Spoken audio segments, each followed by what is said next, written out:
Today is Friday, June 28th, 2019. Coming up on Roland Martin Unfiltered, the white supremacist who killed Heather Heyer in Charlottesville is sentenced to prison. We'll tell you how long he is going to serve. Second Democrat debate last night. Huge night for Senator Kamala Harris as she destroys Vice President Joe Biden, coming out the clear winner. But also, Biden still has issues answering that whole thing about being anti-busing. I'm going to deconstruct his answer last night and his explanation today, which is still problematic. Senator Tom Cotton of Arkansas, this fool, took a shot at Harris over her comments about Biden last night. You really want to bring up Republican Party and race, Tom Cotton? I'm going to deal with you. And, of course, conservative Ben Shapiro looks like an ass with his comments about busing. I'm going to deal with him as well. Oh, yes, I'm prepared to whoop a lot of ass today on today's show. All right, folks, we'll also talk about the issue of gerrymandering and how this is all about locking in white supremacy. Trust me.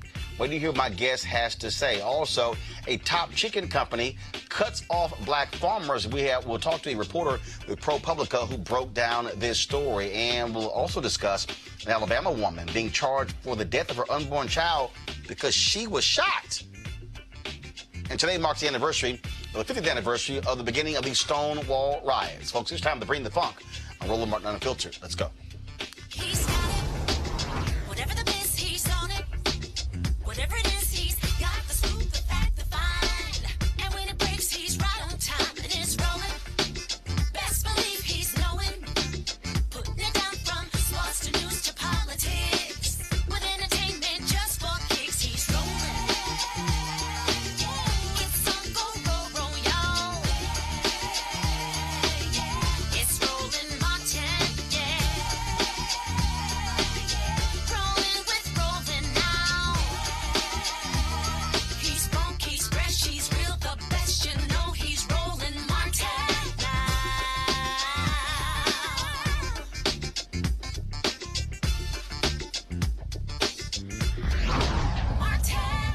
All right, folks, James Alex Fields Jr., an avowed white supremacist, was sentenced today to life in prison without a possibility of parole for the death of Heather Heyer. You might remember it was Fields who drove his car into a crowd of counter-protesters during a white nationalist rally 2 years ago in Charlottesville, Virginia.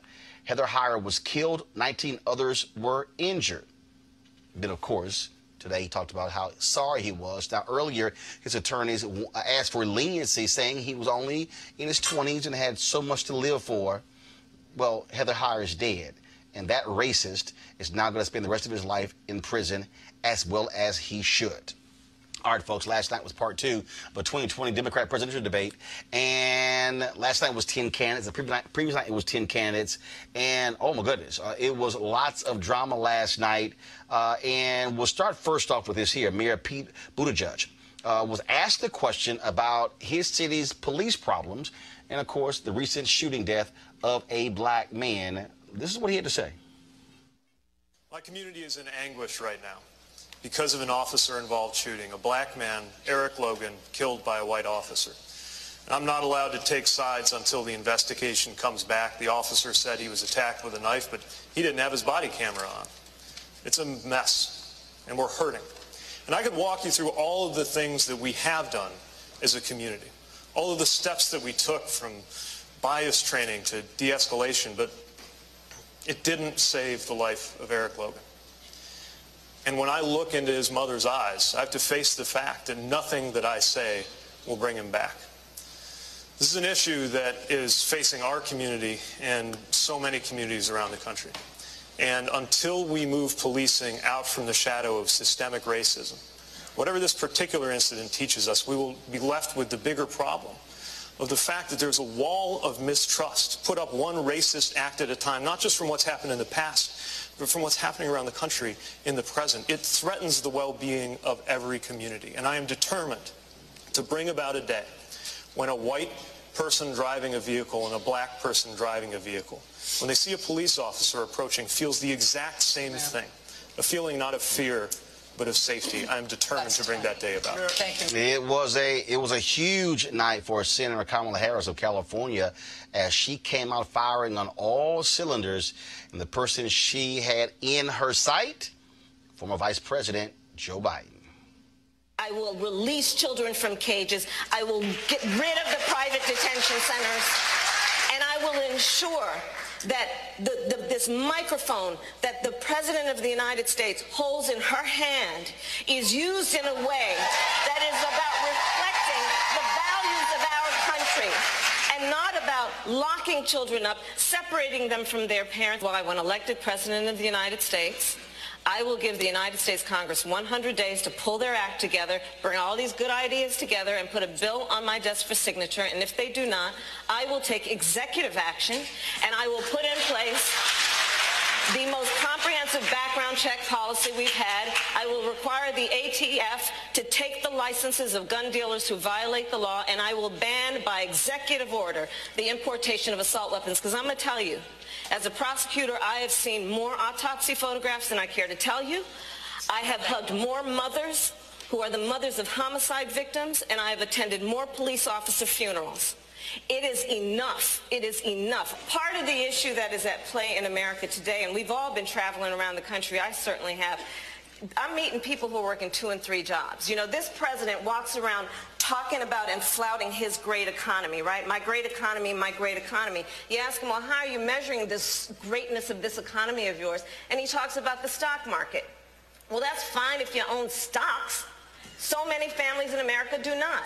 You ask them, how are you measuring the greatness of this economy of yours? And they point to the jobless numbers and the unemployment numbers. Well, yeah, people in America are working. They're working 2 and 3 jobs. So when we talk about jobs, let's be really clear. In our America, no one should have to work more than 1 job to have a roof over their head and food on the table. Senator Harris, I'm so sorry. We will let all of you speak. Senator Harris. Senator Harris. Please, we will let you all speak. Senator Harris. You can't afford to wait for evolution on these issues. Hey, guys, you know what? America does not want to witness a food fight. They want to know how we're going to put food on their table. Yes?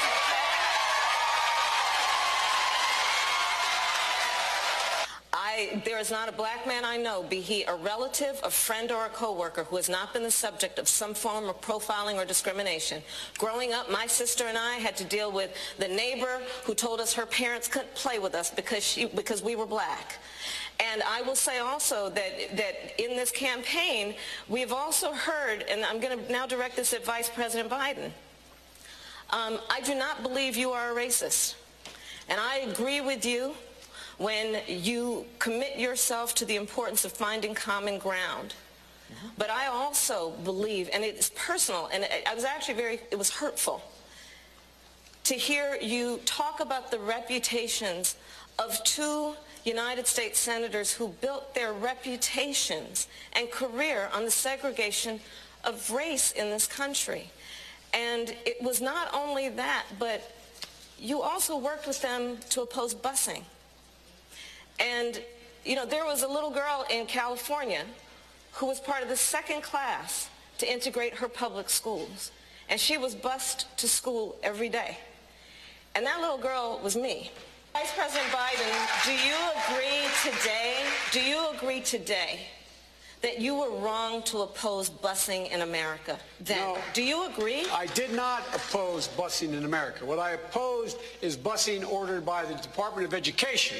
That's what I opposed. Well, there was a failure of states to integrate public schools in America. I was part of the 2nd class to integrate Berkeley, California public schools almost 2 decades after Brown v. Board of Education. Because your city council made that decision. It was a local decision. So that's where the federal government must step in. That's why we have the Voting Rights Act and the Civil Rights Act. That's why we need to pass the Equality Act. That's why we need to pass the ERA, because there are moments in history where states fail to preserve the civil rights of all people.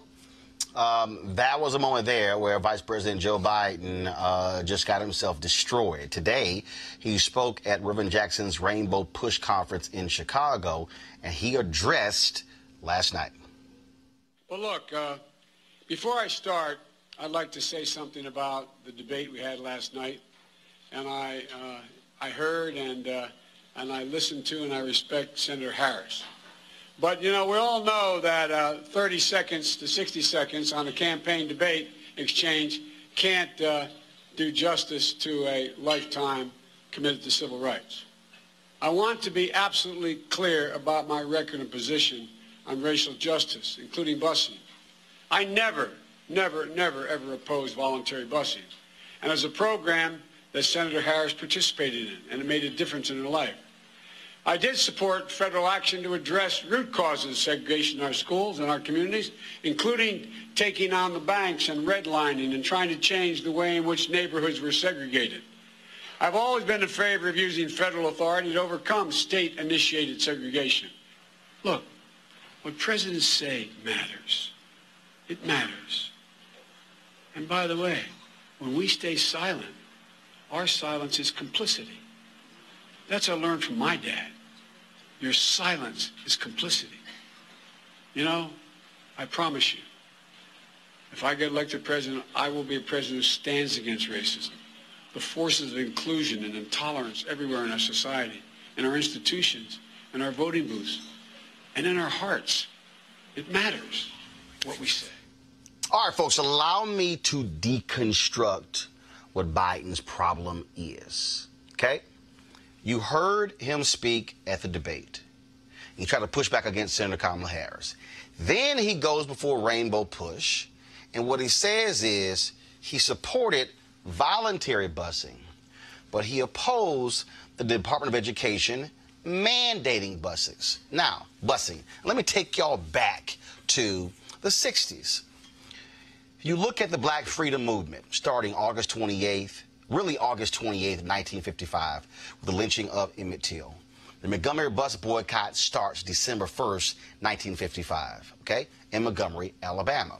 Then all of a sudden you go through the end of the 50s and now you go into the 60s. That was the first one of the 57 Civil Rights Act, which was the first Civil Rights Act in America since Reconstruction, since 1875, okay? So all of a sudden you then go through 1960, and then you get to 64, a 64 Civil Rights Act, a 65 Voting Rights Act, and a 68 Fair Housing Act. Now, Reverend Dr. Martin Luther King Jr., NAACP, Urban League, and all those civil rights organizations, they actually wanted a massive civil rights bill when Kennedy became president. They then said, Kennedy was like, no, can't do it. He gets assassinated November 22nd, 1963. LBJ then says, I cannot pass all of that at one time. So he essentially broke up the massive civil rights bill into three distinct bills. The first one was in 64, which dealt with public accommodations. 65 dealt with voting. Then you get the Fair Housing Act. Now here's the point that you have to understand how busing is tied to it. White Northerners, okay, had no issue with the Civil Rights Act and the Voting Rights Act, okay? Because what you were dealing with here is Southern Dixiecrats, racists in the South, and conservative Republicans who did not want to support civil rights. You did have Democrats and Republicans who voted for all of these bills. So after 65, what was the problem with housing? Now, y'all did hear me say that the Civil Rights Act was in 64. The Voting Rights Act was in 65. The Fair Housing Act didn't come for another 3 years. Why did it take 3 years? Because here's why. Because Northern Democrats and Northern Republicans, their constituents didn't want black folks living next to them. They opposed those measures. In fact, you had Senator Edward Brooke, the first African-American elected to the United States Senate since Reconstruction from Massachusetts, a Republican, who was fighting the filibuster and the blockade in the United States Senate of a fair housing bill. What happened? In early 1968, they were able to finally break the logjam, and the Senate passed the Fair Housing Act. What then happened? The House said, not doing a damn thing. Not going to do it. We don't care. King gets assassinated on April 4th, 1968. On April 5th, 1968, LBJ sends a letter to Congress saying to the House, we should pass this law. Dr. King gave his life for this law, and this is how we should honor his life. 9 days later, the Fair Housing Act of 1968 was passed and signed into law. Now, why does all of this matter dealing with Joe Biden? Because busing was the next wave in the early 70s. Those same white people in the North who did not want black folks living next to them, they also didn't want their kids going to integrated schools. Now, let me use conservative Ben Shapiro to further highlight what I'm talking about. He released a video trying to explain this whole deal, and he completely missed the racist whites and what their view was in the early 70s. Press play. There's a big difference between forced busing and desegregation. Okay, the forcible integration and desegregation are not the same thing. Forced busing was a government-sponsored policy in non-Jim Crow states, by the way, in Boston, right, in Los Angeles, in which the government was forcing children, 12-year-olds, to get on buses and go to schools at places they didn't know, far from their homes, both black kids and white kids, in an attempt to establish some sort of statistical racial integration. It led... Now, why does it matter what he's saying? He's saying the government did forced busing. Folks, you do know the government did the exact same thing with public accommodations. It was use of force by the government when Eisenhower sent National Guards to protect the Little Rock Nine to escort them into school. The government used the force, the full force of the federal government to ensure that black kids could walk into a school. The exact same thing happened in Alabama, where Governor George Wallace stood in the schoolhouse door, would not let 2 black students at the University of Alabama attend classes. The exact same thing. The difference here is that what Ben does not want to admit is that forced busing was the next wave. Why? Because you had white folks who said, we're going to flee these places, go out to these suburban areas, open our own build our own communities, open our own schools to get away from all them black people as a result of Brown versus Board of Education and Brown 2. Play the rest of what Shapiro had to say. The very predictable consequence of parents pulling their kids out of those schools in general, moving them to private schools or charter schools, devastating tax bases in precisely the cities that needed the tax base to stay the most. It led people to... Okay, what Ben is saying is white folks did not want their kids going to school with black students. Now, he said, oh my God, they left, enrolled them in private school. We call that white flight. So they didn't say, well, no, we can't have that.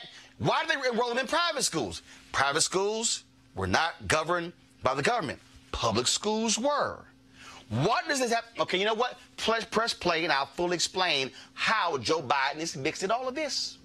Hey, to move from those areas further and further into suburbia, leading to even more de facto, not de jure means by law, de facto segregation. Forced busing was an enormous policy failure. It was started with the best of intentions. The government didn't have that authority, and not only didn't the government have that authority, the government was reaching into the private lives of its citizens and forcing them to do something. Okay, this is a big problem. Forced busing was bad policy, and opposing forced busing did not make you a racist. In many cases, opposing forced busing was about ensuring that people continued to live together in the same community and that schools were organized by community, as opposed to forcing people to get up in the morning, take a 45-minute drive via bus to some other school they didn't know in a community they didn't know. As I say, black schools, many of them were forcibly shut down by the state because they had to redistribute the black students in such a way as to meet the legal requirements set by the Supreme Court in Milliken, as a case from the 1980s. All of this was bad policy. Okay, first of all, how could busing be based upon a Supreme Court decision in the 80s when we're discussing busing that took place in the 70s? Might want to get your decades straight, Ben. See, y'all, here's what Ben does not want to tell you. White folks did not want black people going to their schools. He also talked about these things were happening in non-Jim Crow states. You know what that means? Because white people in the North, they said, oh, that segregation thing, that's a Southern thing. We're great white people. But they were in denial. Why do you think the white folks in Boston so fiercely opposed busing? They despised Senator Ted Kennedy. First of all, why was there even a need for busing? Do you know why? Because Brown versus Board of Education took place in 1954. They said all deliberate speed, and here we were some 16, 17 years later, and we still had inequities. Why? He said, well, folks wanted to go into the areas where they grew up and where the communities are. People look like them. Do you know what that meant? White people with means said, we're going to hold our resources, build our schools, the hell with y'all. The government said, oh, no, white folks. Y'all ain't getting off that easy. We're going to bus black kids to the better schools that y'all set up to give them access to those schools. Ben is saying that's a horrible idea because they didn't want us in their schools. Y'all, now let me also help you out so you can understand. What the school system in America is set up based upon what? Communities. White people had means. So they said, you know what? The way we can keep black people out, is hell. We're just going to move further out, build communities with more expensive homes. They can't afford to live here. That system is still set up today because they ran away from black people. They never wanted their kids to go to school with us. And when they fled, the government said, no, we're going to send the black kids not to achieve some kind of stat, but for the black kids to have access to the high-quality education that white kids were getting. Senator Joe Biden was a young United States senator from Delaware, and his white constituents wanted him to say, they can't tell us what to do. Now, I'm about to go to Reverend Jesse Jackson in just 1 second. Why is all this important? Because the argument that Joe Biden is making is that I was cool with voluntary busing and not forced busing is the same thing that segregationists said we don't want the federal government telling us what to do. It's the exact same argument. So Biden is saying I was cool with voluntary busing. Oh, no. I thought this and this and this, but not this. Because northern whites did not see themselves as racist. They thought Bull Connor was a racist. They thought the folks in Albany, Georgia were racist, and all across the South. And they said, but no, we just want our schools together. That's why he's wrong. All Joe Biden had to say was 3 words. I was wrong. I should not have taken the position. That would have eliminated all this, but for some reason he can't do it. Because what he doesn't want to accept is the reality that he was defending white folks not wanting black kids in their schools. Schools are about resources. Resources in America are determined by neighborhoods and communities. Neighborhoods and communities are determined by the value of homes. The value of homes in America are determined by the wages and the salaries of the very folks buying those homes. The reason you have segregated schools in America today is not because of charter schools. It's not because of magnet schools. It's because neighborhoods are based upon people. And if white folks in America have more money, you're going to see largely white neighborhoods. And black folks do not have as much money. You will see, guess what? Largely black neighborhoods, largely Hispanic neighborhoods. This all boils down to money. And Joe Biden, all he had to say was, I was wrong. It was simple as that. I was wrong then. He could shut all of this down, but he doesn't want to use those 3 words because it still holds, and that's the problem. She was right, Vice President Biden. You're not a racist. But the reality is you were defending what is so deep down inside of white America, and that's why they oppose busing. Busing has a direct link to Brown versus Board of Education. And that's why this thing is still so prevalent, and that's why he aligned with the segregationists in the South to get to be against busing because they both believe the same thing, and that is we don't want the federal government telling us what to do. And Black America, the only way we have been able to get rights in this country is by the federal government telling folks what to do, which is why yesterday's Supreme Court decision on dealing with gerrymandering is so important, because it is not political gerrymandering, it is race-based gerrymandering that impacts political. Reverend Jesse Jackson Sr., I know you were on the phone. Let me go to you right now. Reverend Jackson, are you there? How are you doing today, my brother? Reverend, I was just laying out. Hello? Yes, Reverend, you there? You got me? Reverend, I'm here. Reverend, I was just laying out, all Joe Biden had to say was, I was wrong. His position on busing was really defending those white folks in the North who did not want black kids going to their high-quality schools. That is the real issue here, and he just won't do it. Can I bring it another way? Go ahead. He chose states' rights over federal intervention, and tried to justify he didn't mind volunteer busing, but court order was inappropriate. The fact of the matter is, states' rights, we had to intervene. The 54 decision was an intervention against states' rights. The Montgomery bus stop was an intervention against states' rights. The right to vote was that. And so he was on the wrong side of history. So just as he made an adjustment on the Hyde Amendment, he made on his supremacist views, the states' rights views, on other dimensions as well. And Reverend, I just don't understand. And again, let's just understand the moment. He was a young United States senator who ran against a guy who was espousing racist views. He beats him. The reality is he was representing his white constituents in Delaware with the position that he took. And they saw this whole segregation thing as, oh, that's a Southern thing.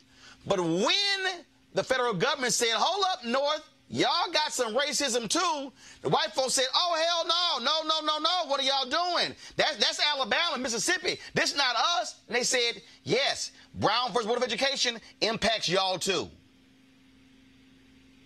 Well, Roland, let me put it this way. You know, after 246 years in slavery, the Lincoln versus Jefferson Davis. Jefferson Davis represented slavery, secession, segregation, and sedition.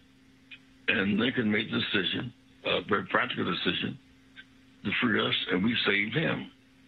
And 200,000 joined the Union Army, and we broke the backbone of the South trying to break away and form another country. Federal intervention was an anathema to slavery. So federal intervention was an anathema to Jim Crow. But for too long, the federal government itself tolerated Jim Crow. 5,000 blacks were lynched between 1880 and 1940. The government virtually did nothing. But 54 decision, the Supreme Court intervention against Jim Crow laws. Dr. King and Rosa Parks in 55. They won the court suit in 56 for an intervention. Busing was a means. It's interesting about busing. It wasn't the bus, it was us. Not the bus, it's us. Most American children bus every day now. Yep. All rural kids are bused every day now. Most suburban school kids are bused now, and most urban school kids are bused now. Now the shift from race-based to tax-based, we're preparing now a lawsuit because the race gap in a technical sense closed. The resource gap is the gap now. Right. And it's based upon tax-based funding of public education. So I think you've educated the nation very well today. I thank you. Reverend Jackson, always a pleasure. I appreciate it. Thanks a lot. Thank you very much, sir. All right, folks, I want to bring in my panel right now because, again, I'm walking you through this here because it's critically important. Erica Savage, host, Savage Politics, Mustafa Santiago Ali, former senior advisor for the EPA, and Eugene Craig, CEO of the Eugene Craig Organization. Erica, I'll start with you. Erica, the reason we have to walk through this history is because so many people don't understand the nuance. And when Senator Harris turns to Vice President Biden and she makes the comment, "You're not a racist," here's, I think, the problem that people have. The problem I think we have in this country is that when we have these conversations about race, this is a discussion. You're racist. I'm not a racist. That's it. We don't deal with all the stuff that's in between. We don't deal with those who believe in racial inferiority. We don't deal with the perception. We don't deal with all of those different things. What we had here, and again, to me, this is one of those things where, dude, if you've evolved on gay marriage, being a hardcore Catholic, you have to be, and this is where white folks have to own up to their shit. There were views and perspectives in our communities, and you know what? There were people who did not think themselves were racist. But the reality is they did not want their children being bused somewhere else or black kids being bused at their schools because it came down to resources and opportunity. Right, absolutely. And I'm glad that you laid the foundation, Roland, which is so important because as we enter into a general election cycle in 2020, voters are going to have to know more than a 2019 person. They're going to have to review and research. And Joe Biden has a 40-year record. It's not enough that he served as the vice president of the first African-American president in history. It's really about what this presidency is going to mean for black folk, particularly since black women voters are the key, are the ticket to who's going to be elected as the Democratic nominee. And when you talked about states, right, and you invoked Albany, Georgia. So if you don't know, I am from Albany, Georgia. I'm a proud person who is from Albany, Georgia. And I'm so glad that you brought that up because, as you said, it is folks who live in the North, and I've had this conversation with many of my friends who are from the North who always like to invoke and espouse, and we see that with the revolution of Twitter and all these other social media platforms to kind of shout down at, well, as you said, I'm not a racist, you know, that person is a racist, and then the conversation ends there. Secondly, you're talking about the whole busing piece. We go back to where, you know, everybody's being bused to, that is the schoolhouse.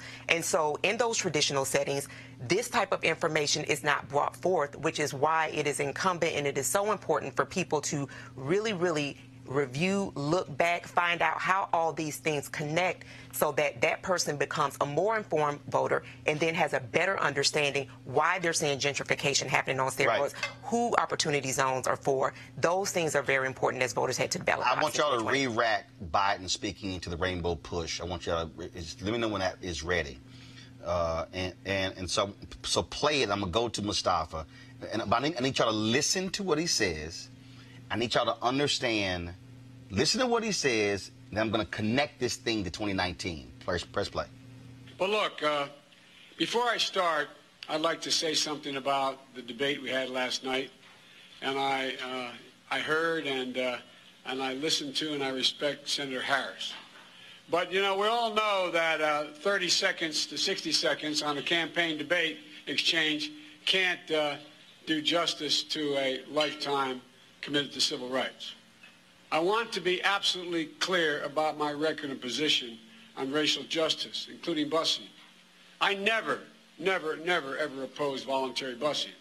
And as a program that Senator Harris participated in, and it made a difference in her life. I did support federal action to address root causes of segregation in our schools and our communities, including taking on the banks and redlining and trying to change the way in which neighborhoods were segregated. I've always been... Stop. Mustafa, this is why is that important? Because you can't say I took on the root cause of these problems, yet I fought a solution to the problem. That's what and that's the piece, I think, and connected to today, if you become president, you're going to have to deal with the outgrowth of the root cause and still got to figure out how do we fix the problem. Yeah. And it speaks to, have you truly evolved or not?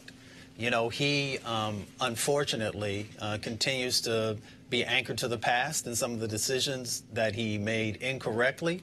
And as he said, it was interesting when he said, you know, you can't take 30 or 60 seconds. And as you said earlier, it took 3 seconds to just say, I was wrong. And he still has difficulty in being able to do that. And he just, for whatever reason, and you know, I bumped into him when we were down, when I was down in Miami, and I was hoping that he would be able to better articulate his growth when the cameras weren't around. You know, sometimes people will actually be more honest about what's going on. And it just, for whatever reason, doesn't seem to get it. And unfortunately, I don't know if a lot of people are going to allow him. Never mind. It's not even a matter of allowing him. He has to make a decision if he is going to support formally racist sort of positioning, if he is going to continue to not take responsibility for some of his actions and the disinvestment that were happening inside of communities that was a driver. Eugene, the thing that, again, and this is where I think Biden loses it. I think for, again, a lot of white folks who were in the North, they saw dogs, batons, black folks being beaten, black folks being killed, black folks being lynched. They're like, oh my God, no. But what they didn't say is, wait a minute. What's the level of racism that exists in our communities when we have slums that we're not repairing, yet we're charging black people 4 and 5 times the rent? If anybody goes back, and see, and this is the thing that, again, for people who have never actually studied Malcolm X and studied Dr. King, when Dr. King went to Los Angeles after the Watts riot, people understand, although Dr. King traveled around the country, Dr. King was a man of the South. That's what he knew. He knew it. He understood it. It wasn't until King went to Chicago, and it wasn't until he went to L.A. with the Watts riots that he then began to understand Northern racism. Black Southerners saw the North as freedom land. He goes to L.A. and says, my God, in fact, King and LBJ, if you read Nick Cott's book, Judgment Days, both of them fell into this massive depression after the Watts riot because they had just passed a major civil rights bill, and Watts happened right after that. And so whites in the North had this whole other view. That's not us. We're totally different. But they didn't want to address it. Malcolm X was speaking to the racism in the North that blacks were feeling in New York City, in Newark, in Philadelphia, which was totally different than what was being felt in the South. They could vote in the North. They couldn't vote in the South, but the racism was just as visceral in the North. It just didn't look like it because it didn't have the police dogs and the water cannons in public. You're 100% correct. Even if you look at a lot of our major cities and population centers today, you know, here in Baltimore, it's the vestiges of the policies of the 60s and 70s of racial economics. You can see it in Baltimore. You can see it in Philadelphia. You can see it in Boston.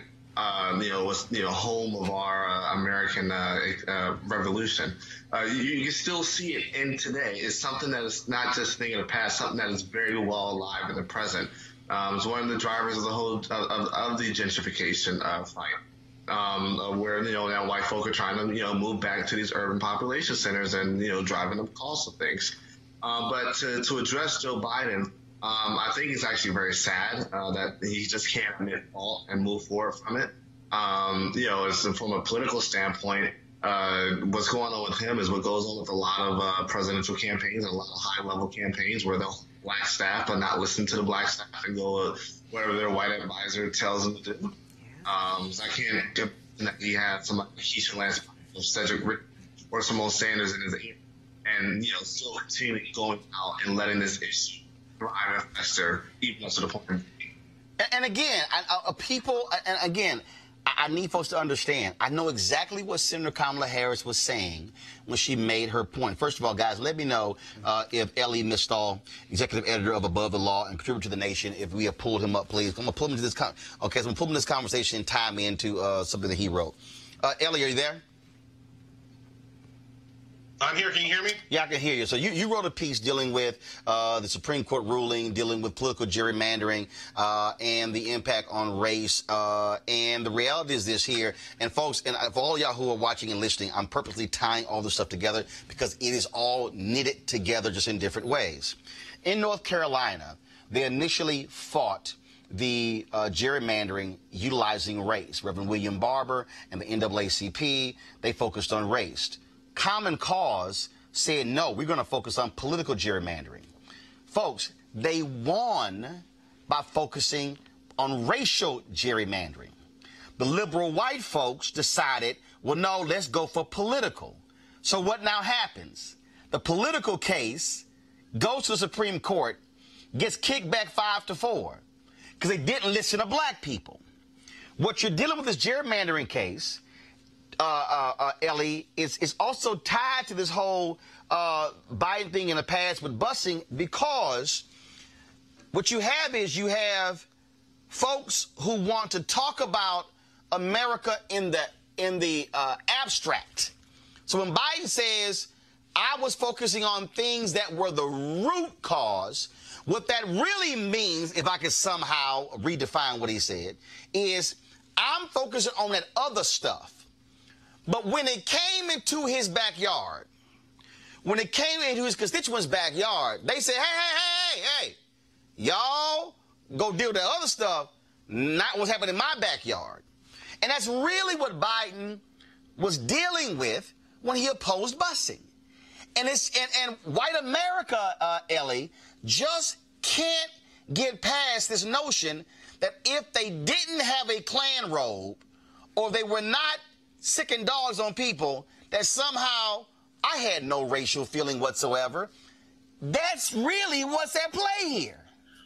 What I feel, when you want to talk about root causes, I always think that the Supreme Court is one of the key root causes, right? Yes. What white people, I think, not all white people, obviously, what some white people really fear is that sharing of power. Right? And that's how you get into school segregation. That's also how you get into busing. And that's certainly how you get into gerrymandering.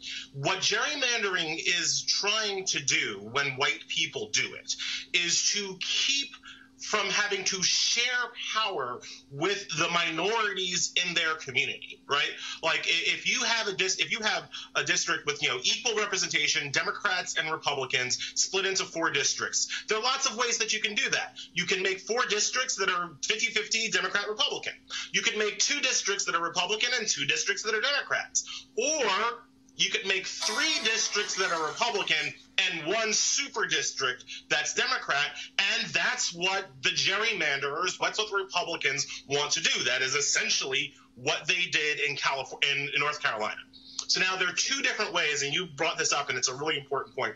There are 2 different ways to kind of constitutionally think about that issue, right?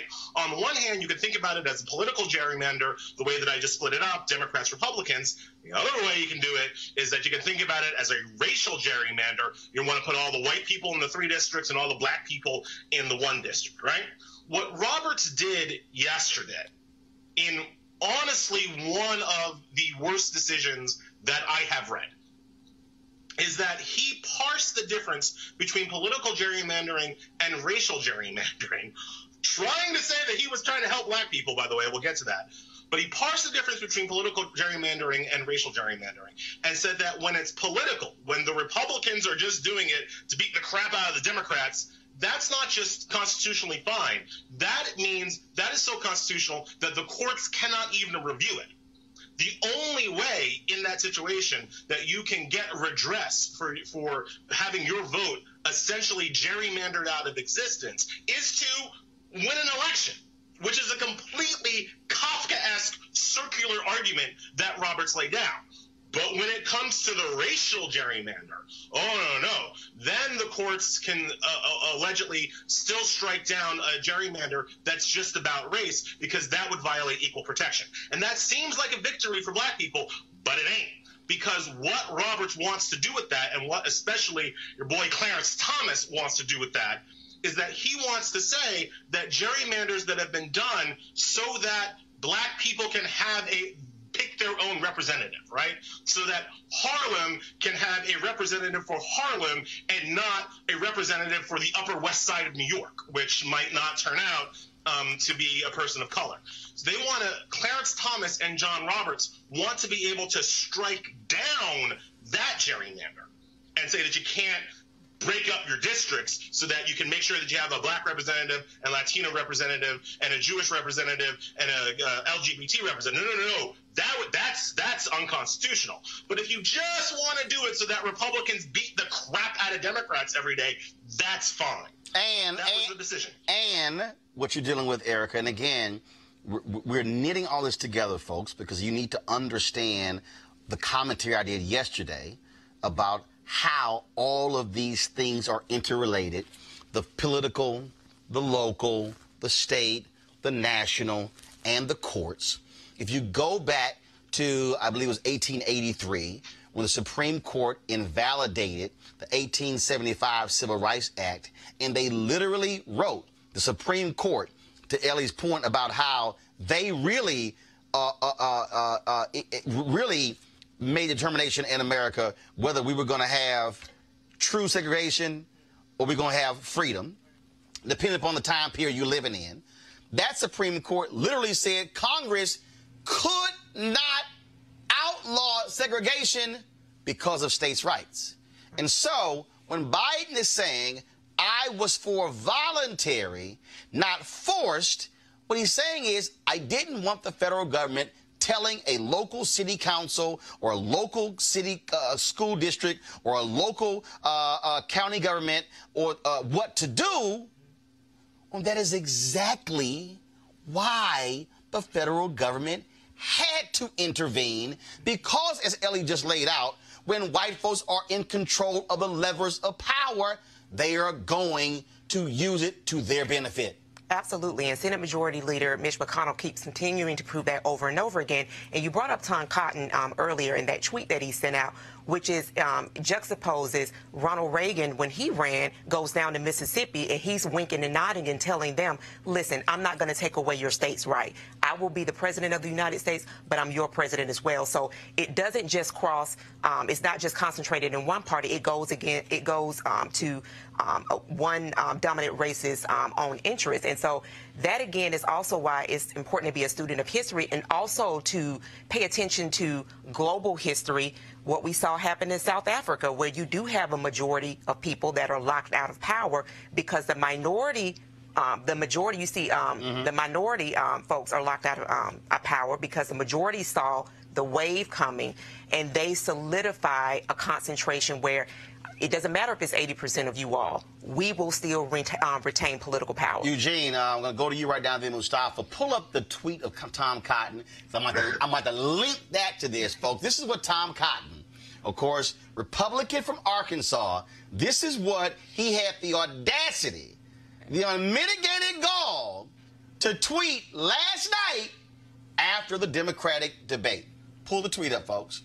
Joe Biden and Kamala Harris are helpfully reminding Americans that the Democrats were the party of slavery, secession, and segregation. By contrast, the Republican Party was founded on and has always stood for the natural equality of all men and women. Eugene, I tweeted him last night, and I said, really? Well, why won't you speak to why you said, when they were talking about the crime bill, that more Americans should be put in prison, Senator Cotton? I then said, Senator Cotton, please speak to the issue of voter suppression and the targeting of black voters, and Republican Party going along with that. And I went down the line. So here you again have a white Republican and Tom Cotton representing lots of black folks in Arkansas who supports policies that are race-based, But he wants to say, oh, it's those Democrats in their past, as if the Republican Party doesn't have its own past, because it too benefited from white supremacy and benefited from Jim Crow, and yes, benefited from slavery. Forget the past, everybody has a current future and present. It's been a downward spiral since the chairmanship of Chairman Priebus. The thing is this: Tom Cotton's in no position to speak on these things. Most GOP senators and members of the House aren't in position to speak on these things because they are in lockstep with the President of the United States, Donald Trump, who we know to be an unabashed racist, both in policy and in deed. And so, the thing is this, the Dixiecrats, are your current day Republicans in many places. Your Democrats are, still, some of them are still hold racist views as well. There's racism in both parties. But Tom Cotton is in absolutely no position to speak on this, especially some of the votes that he's taken, some of the policies that he's opposed, and some of the narratives that he's pushed as a U.S. Senator. Mustafa, the mistake I think the people are making, they're saying, oh, that's right, see, that's it. I ain't voting for Biden. You know what? I'm not going to vote for Harris because, she was Attorney General, and this is what she did when she's Attorney General. And then they say, oh, I'm not going to vote for Castro, and then I need to see this, I need to see that. But what these folks need to understand is they had better open their damn eyes to the much broader picture. There is a very clear and concise plan of action by today's Republican Party, knowing full well that America is about to become a minority nation. The Republican Party today, and I have no problem saying it, wants this nation to, in many ways, to be like South Africa. Mm-hmm. How can we lock in power using the courts, mm-hmm. which is now reinforced political gerrymandering, which now means the control of the state legislatures and the gubernatorial mansions in these largely southern states, throwing in these western states, throwing in these midwestern states for the next 50 years. Yep. That is what is at play. And anybody out there who is saying, I'm not going to vote, you're a dumbass if you don't understand that they want to control America for your children, not just you. Yeah, and your children's children. It's the strategy that's in place to make sure that you hold on to power. And, we talk about how important the courts are, because the courts are going to make some decisions that are actually going to guide what the states are doing, going to guide how policy is being interpreted and moving forward along with the laws. And I hope folks will finally wake up and get this. So, when we're going to having this conversation about gerrymandering, it's so much larger because this is going to be determining who has the power of their vote. This is also going to determine who is going to get the resources to be able to deal with housing, who's going to be able to deal with the resources that are necessary to make sure transportation routes are not extracting wealth from your community and bringing wealth back into your community. Who is going to have the power to determine, what's going on with the environmental issues and jobs and so forth and so on. All of it ties back into your vote, and the vote is controlled by the way the gerrymandering places certain power into certain people's hands. And, Ellie, we saw what happened in Florida, where the people went to the polls, passed Amendment 4 to restore the voting rights of the formerly incarcerated, and it was a Republican Party in Florida that got there because of, I will say, racial/political gerrymandering. A supermajority completely overruled the voters, put in this poll tax, and now what people thought was going to be upwards of 1.4 million people getting the right to vote, they're like, nope, we're going to lock this in, because they knew exactly what that meant. Which means that if you're sitting your ass watching right now and saying, I'm not going to vote because I'm not hearing the perfect candidate, you had better understand that you not voting, you literally are doing exactly what they want to do. And let's not forget when Donald Trump said the African Americans were great, they didn't vote in 2016. I agree with everything that's been said. You can't let your vote be colonized by the Republican Party, because that's what they're trying to do to it. As other of your guests have said, I think it was Erica who just said it, the Republican Party plan is exactly like the white South African plan. Like that's not hyperbole. They understand that they're about to be a minority, that we're about to be a majority minority nation. They understand that they cannot win either statewide or national elections if everybody votes, and they certainly understand that they cannot win if all people of color vote. So their attack is to both directly suppress the vote. I mean, just straight up like lose ballots and change polling time, like just straight up directly suppress the vote. Their plan is also to demotivate the vote impartially by, oh, this candidate has this problem, this candidate has that problem, maybe you should just stay at home, maybe you should just vote third party. Like that's also part of their plan. And if all else fails, that's when they kick it up to the courts, who will, as you said, what's happening in Florida is a poll tax. We have an amendment saying that you can't have a poll tax, but is the current Supreme Court with Neil Gorsuch, who was on the court because Mitch McConnell stole a Supreme Court seat from a black president, and Brett Kavanaugh, who allegedly attempted to rape somebody, are those two guys going to vote to uphold our constitutional amendment for the poll tax? I don't think so. So you're absolutely right. You can't let all of the sadness depress you from going out to vote. In fact, the only thing you can do is to make sure you vote, make sure you fill out the census. I know you have a lot of Latino listeners and viewers, Roland. This whole census thing has been one giant attempt to discourage Latino people from filling out the census form. And filling out the census form is one of the most critical things that you can do, because it determines which states have representation and which communities have representations. We have to get the message out that people must fill out the census. It's an all of the above strategy. But I do want to break into something you said about Tom Cotton, because look, Tom Cotton's a jerk, and we don't need to talk about him. But I don't want to let Democrats off the hook. Oh, absolutely.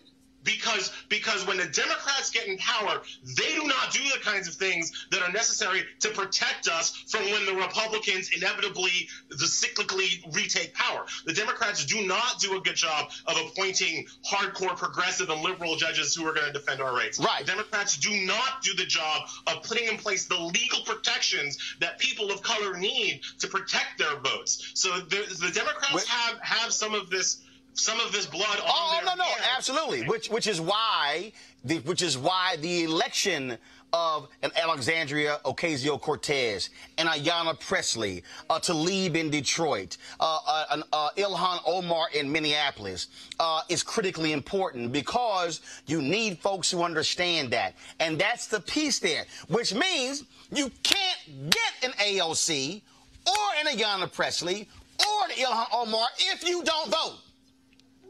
Absolutely not. Look, I live just north of AOC's district, and depending on how the census goes, New York could lose a seat. And there are forces out here, even on the Democratic side as well as the Republican side, who hate AOC so much that they're not, I don't want to say targeting, that's too strong, but they are thinking that her seat might be a seat that they can lose. And all I got to say when they think about that is like, well, what you're really saying is that my congressman about to lose his seat. Because if AOC has to run against my congressman, guess who I'm voting for, right?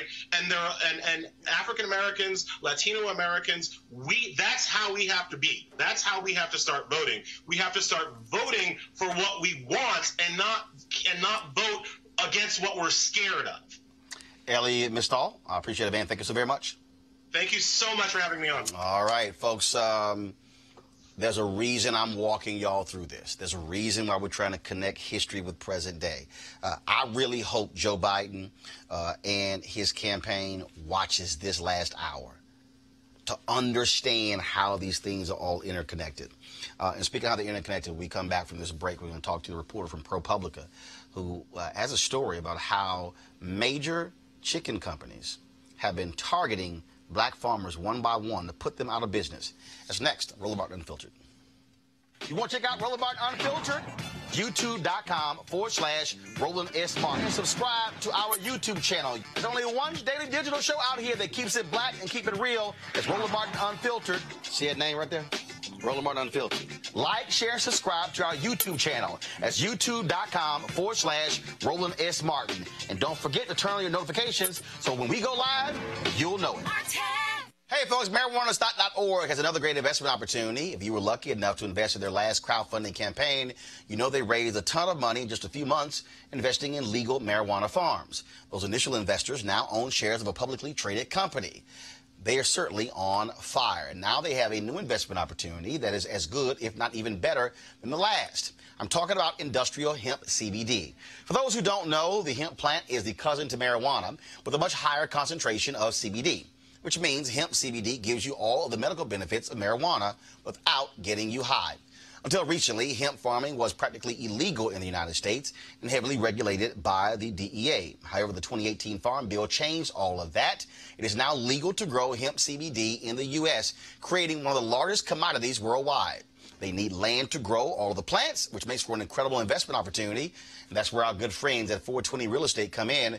Their business model is simple. They buy land that supports hemp CBD grow operations and lease it to licensed, high-paying tenants. That's right, they are hemp CBD landlords, and you can get in on the action. You can invest in this crowdfunding campaign for as little as $200 up to $10,000. Again, you don't want to miss out. You should join, folks, if you want to, by investing. Go to marijuanastock.org to get more information. That's marijuanastock.org. You can get in the game and get in the game now. All right, folks, there's a major story out of Alabama that is very strange. 27-year-old Marshae Jones was indicted on manslaughter charges this week for the shooting death of her own unborn child, even though another woman pulled the trigger. Jones was 5 months pregnant when an argument broke out between her and another woman outside a Dollar General. The fight, which police said was over the fetus's father, led 23-year-old Ebony Jemison to shoot Jones in the stomach. She survived the shooting, but resulted in a miscarriage. Jemison was charged with manslaughter, but a grand jury failed to indict her, and the charge was dismissed.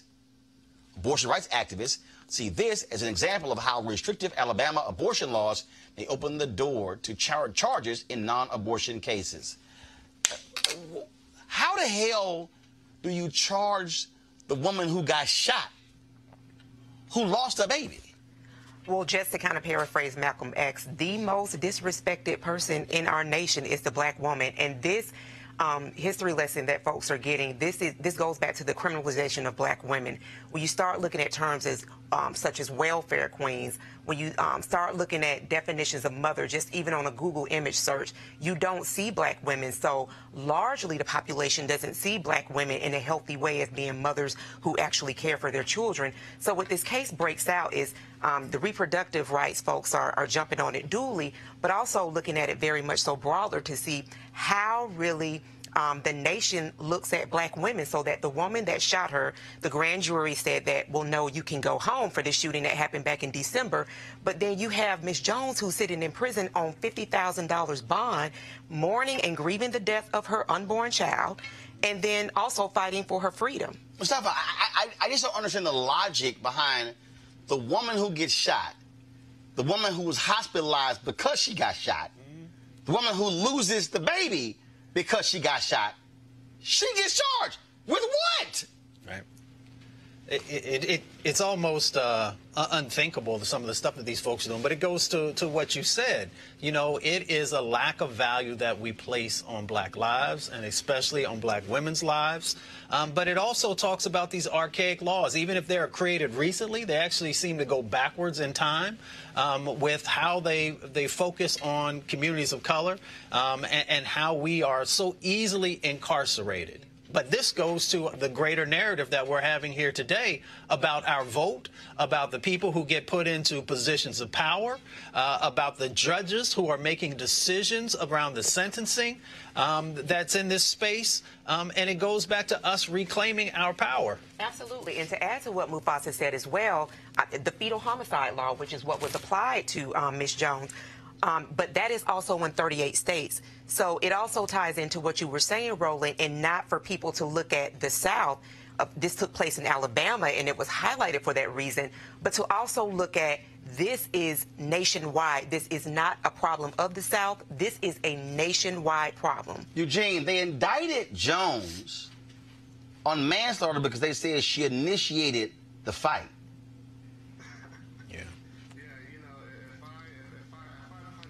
and you shoot me, I don't get charged with murder. You're supposed to get charged with murder.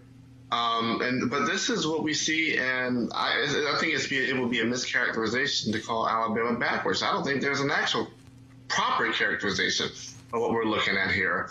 The only characterization we probably can reach for is this is what happens when you have political power that goes unchecked. And Alabama Republicans for too long have gone completely unchecked, and this is where we are. Earlier this year, we were covering, the bubbling up of the heartbeat bills and a lot of things that, Right to Life is doing and whatnot. But this is their end game. This is what they want to see. A woman gets shot and her fetus dies. Hey, we're going to charge the woman. This is their end game. This is the result of out of control political power. Well, there is one saving grace there in Alabama. First of all, the grand jury, of course, made the decision to charge. But go to my iPad, please. The county DA is a black woman. Mm-hmm. And she said that her office, they are reviewing this case to determine whether or not they're going to actually pursue the case. And so it's a good chance, Mustafa, they may not. Well, that's good. But, folks need to be supportive. Hey, hold up. Black folks elected the sister DA. Exactly.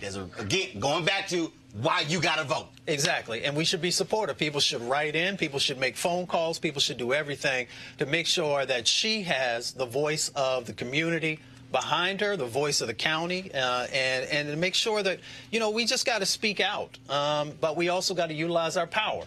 And again, this is another reason why we vote. Absolutely. All right, folks. Now it's time for our weekly segment on the American worker.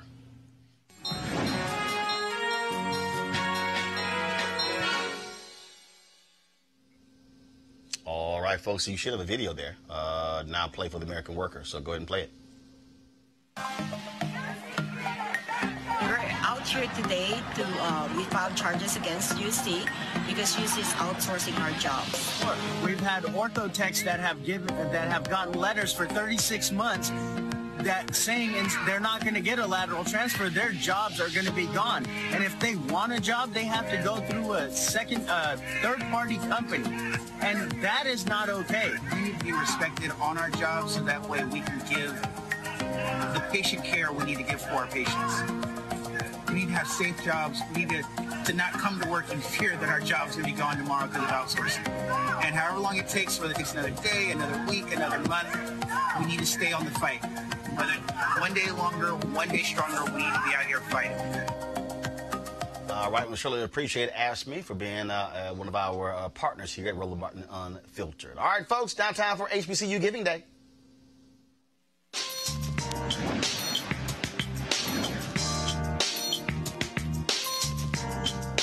Today's university is Wilberforce University, founded in 1856, located in Wilberforce, Ohio. Notable graduates include Dorothy Vaughan, Leontine Price, Reverend former Congressman Floyd Flake, Bayard Rustin, and many more. If you want to support Wilberforce, go to wilberforce.edu. That's wilberforce.edu.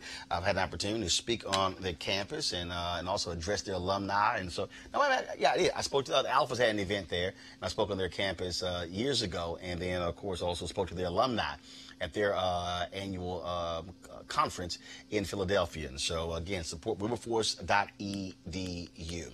All right, folks, today is also the 50th anniversary of the Stonewall riots, which took place in the Greenwich Village neighborhood of Manhattan.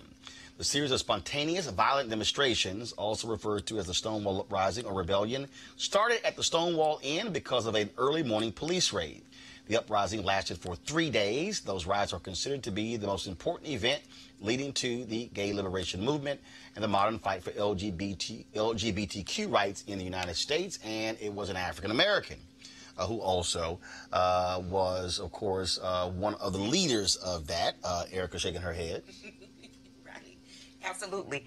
History and context is so important. That is how we're able to value who we are, take control of the things that we actually did put into place, the infrastructures that we put into place, and really to do as both of you have said, exercise our power to vote, because that is where our power lies.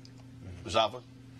I mean, this is just another example of how we have to ensure that justice is there for everyone. Yep. And it also speaks to solidarity. Now, that solidarity has to be a full 360, if I can say it that way. So, you know, when we stand up for those who are facing injustices, we got to make sure that those folks are also standing up for the injustices that may be happening to us. And that's what true solidarity is about. That's how we force change to happen. And that's how we hold people accountable. And a co-founder of that, of course, Marsha Johnson, trans woman. Go to my iPad right there. Of course, one of the leaders of Stonewall. Eugene, your thoughts? Yeah, look, our struggle is a communal struggle. It's you know, we all deal with civil rights issues, and you know, we all move forward and we support each other. You know, the LGBT movement, you know, Hispanics, you know, Latino, Latinx current fight for civil rights. You know, they built their movements based off the successes that you know, the Black civil rights movement had. And so, you know, it's important to highlight, you know, diverse leaders and diverse movements. And look, we're all in this together. All right, folks. Again, do this here. That's the end of today's show, so we'll do this here. Final comments. You can make comment. Anything happen this week or whatever. Eugene, I'll start with you. Look, I made early bets on Kamala, and I'm glad them bets is paying off. And look, I'm all in for Harris 2020. Mustafa. Kamala Harris spit fire, and she held the stage, and she showed that she is ready to be president. Erica, any comment? Anything you want? Absolutely. I will say to everyone, we still have 17 months until the general election. To pay attention, do your research, watch this show, fund this show. As Roland has said, you got to fund your freedom, so we got to continue to do the work every day. My apologies to Isaac Arnsdorf, a reporter with ProPublica who led the investigation into the black farmers. We're going to try to get him on the show on Monday. I went so long with the opening segment there. So sorry about that, Isaac. We'll definitely have you on to talk about that story and push that out as well. Folks, my final comment is this, and that is history can be two things. It can be history or history. And it's incumbent upon us to understand how what took place then has an impact to today. What you also need to understand is that why this show matters. So I played for you that Ben Shapiro comment. Here is a white conservative who wants to redefine history. What you're seeing is folks like him, that is by design, because they realize that true American history has not been properly taught in our schools. So folks today, they hear something, they go, oh, it happened that way. That must be the reason. Oh, it sounds great. No. We have to have alternative forces, alternative voices that are speaking to exactly what's going on. The conversation that we had today about Joe Biden, I'm telling you right now, you're not going to hear that conversation on Morning Joe. You're not going to hear it on Fox and Friends. You're not going to hear it on CNN's New Day. You're not going to have that conversation. You're not going to hear it on the other shows on those networks. Why? Because they are not going to look at it in the same way. Because you don't have largely black executives at those places who are saying, no, this is the conversation that we need to have. I'm trying to walk us through these things because let's also be honest, it's a whole bunch of young black folks who are walking around clueless. And you know what? There's a bunch of older black folks who are walking around clueless as well. We have to understand that when we see things like last night's debate, and we hear things like what Joe Biden had to say and the pushback from Kamala Harris, we have to understand the nuance of what is behind those things, what led to those things. No one just takes a position for the hell of it. There's a reason they take a position. And if we're unwilling to unpack and then peel the onion back to understand exactly how that happened, then we're walking around absolutely clueless. And so I say to all of you that our goal is to have 20,000 of our followers, folks who follow me on social media, who watch this show, join our Bring the Funk fan club, because your support actually makes this show possible. It allows us to be able to have these conversations, allows for us to be able to live stream events. Look, there's only one black entity that live stream when black leaders got together to discuss the United States Census and its impact on us, led by Melanie Campbell and the Black Women's Roundtable. Roland Martin Unfiltered. Leadership Conference for Civil Rights, we live streamed their events. When they had the rally on outside of the Capitol for Congresswoman Ilhan Omar, organized by black women, we were the only entity that actually live streamed the entire rally. American Black Film Festival, bringing you the stories of course, Reggie Hutland, who executive produced and directed the Netflix documentary, The Black Godfather, and Clarence Avant. You'll see my interview with him on Monday. That was because we were at American Black Film Festival. We were there showing you African Americans who were talking about owning and controlling the content. Master P and his children with a movie they have coming out as well. We're going to be at Essence Festival next week. And Essence Festival is not just about music. There's a whole bunch of different people who are going to be there dealing with the issues of the economy and politics, dealing with culture, dealing with black men and black women. We're going to be there. The following week, I'll stay in New Orleans for the Delta Convention, addressing their college division, but then I'll be heading to the Bahamas with Bishop Neil Ellis, covering that religious conference. Why is all this important? Because you can't just depend upon ABC, NBC, and CBS, and MSNBC, and Fox News, as well as CNN to cover us, because it's not going to happen. Go to RolandMartinUnfiltered.com, folks. Support what we do. Our goal is to be here every single day, bringing you the perspective you're not going to get anywhere else, bringing you the kind of conversation you're not going to get anywhere else. We've got a Cash App, we've got PayPal, we've got Square, all those forms. If you want to sit here and say, you know what, I don't want to do any of that. Some of you have said, I want to send a cashier's check or a money order. You can do that as well. The address is on the website as well for you to send it. We're going to close the show out because every Friday what we do is we roll the credits of all the people who have contributed to Roland Martin Unfiltered. We do this every single week because it's our way of thanking you for supporting us and making this possible. I'll see you guys on Monday. Holla!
You want to support Roland Martin Unfiltered? Be sure to join our Bring the Funk fan club. Every dollar that you give to us supports our daily digital show. There's only one daily digital show out here that keeps it black and keep it real as Roland Martin Unfiltered. Support the Roland Martin Unfiltered daily digital show by going to RolandMartinUnfiltered.com. Our goal is to get 20,000 of our fans contributing $50 each for the whole year. You can make this possible. RolandMartinUnfiltered.com.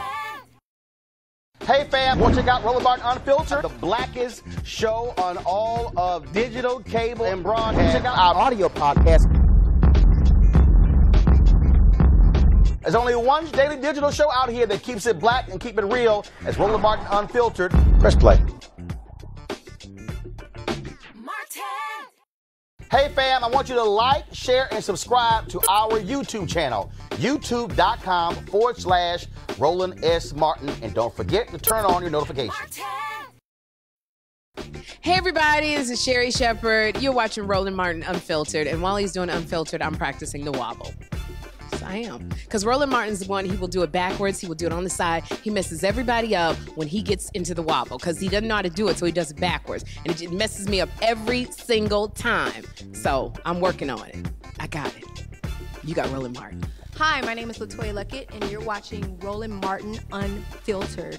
What's going on, everybody? It's your boy Mac Wilds, and you are watching Roland Martin Unfiltered. What's up, y'all? It's Ryan Destiny, and you're watching Roland Martin Unfiltered. What up, Lana Well, and you are watching Roland Martin Unfiltered.